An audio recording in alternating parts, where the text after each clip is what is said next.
right, now we're going to go on to part C, which is making a Bode diagram for open loop of the system. And so we are going to be looking at the frequency and the amplitude, which will be in decibels.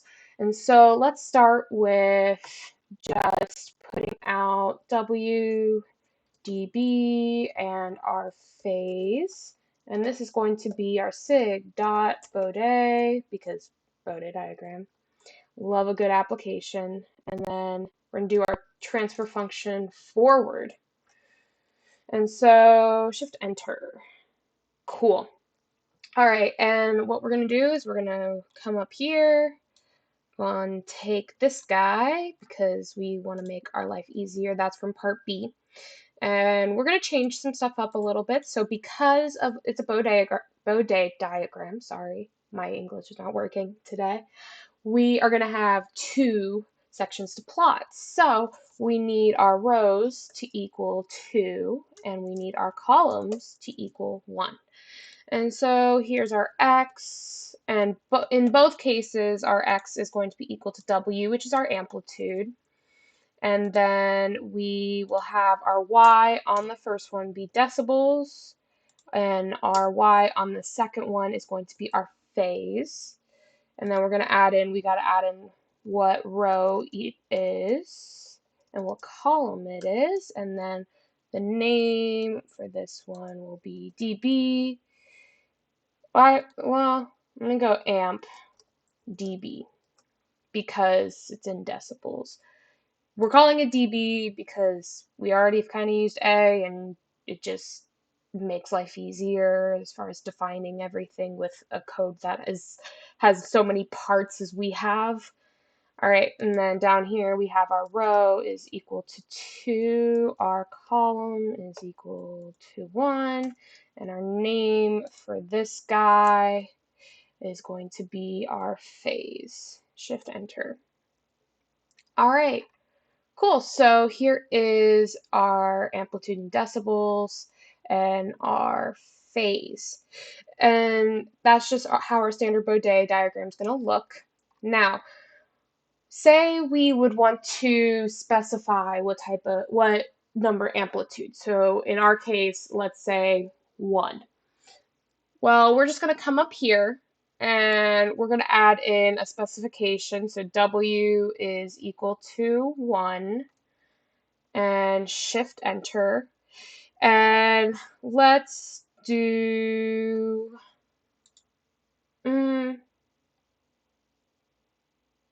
actually no, I'm gonna do it I'm gonna copy and paste this into a second one because I don't want to mess up that. I'll delete it later, but just so we can see. All right, and now we're going to specify W is equal to 1.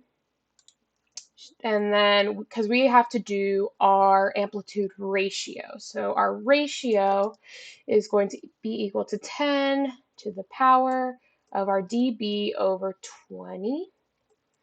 And we're going to give our ratio, shift enter. That is not the right one. Oh, I did this earlier when I was practicing. You need to make sure that it didn't trip. There we go. All right, 0.64 is what we get.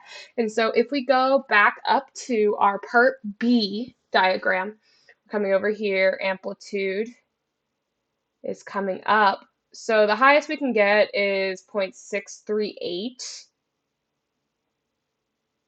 639. Yeah. Okay, so basically what this is showing is that we graphed the amplitude here, and through this we were calculating it. All right, so now this is why I did the separate one, was so I could just remove it. It makes my life easier. Okay, so now we are going to make a few updates to our graphing. So when we do Bode diagrams, usually the x-axis is in log. So what we're going to do is come right over here and add in fig.update type is equal to log. Oh, I have a piece of guinea pig hay on my laptop.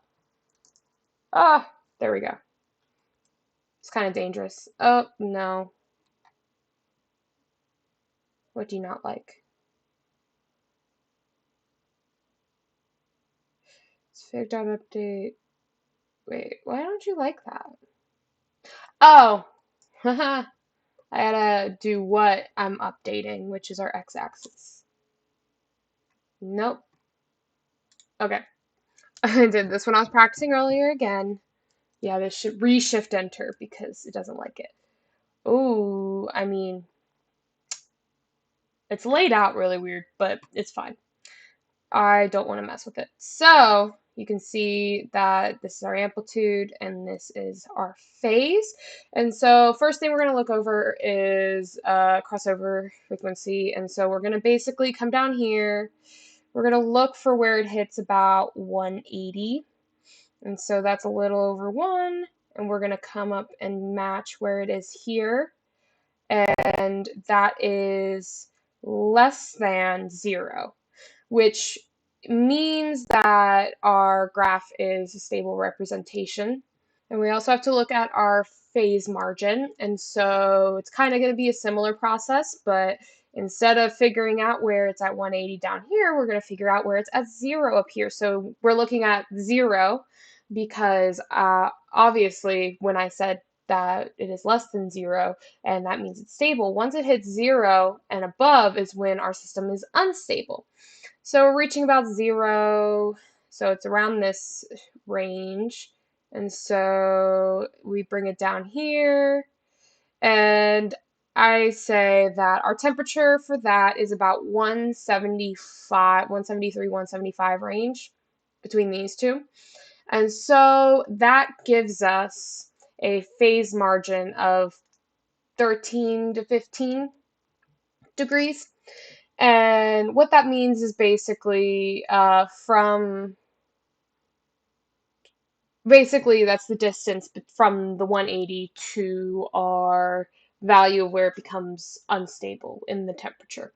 And so now we are going to change the Kc value and see how that affects our stability.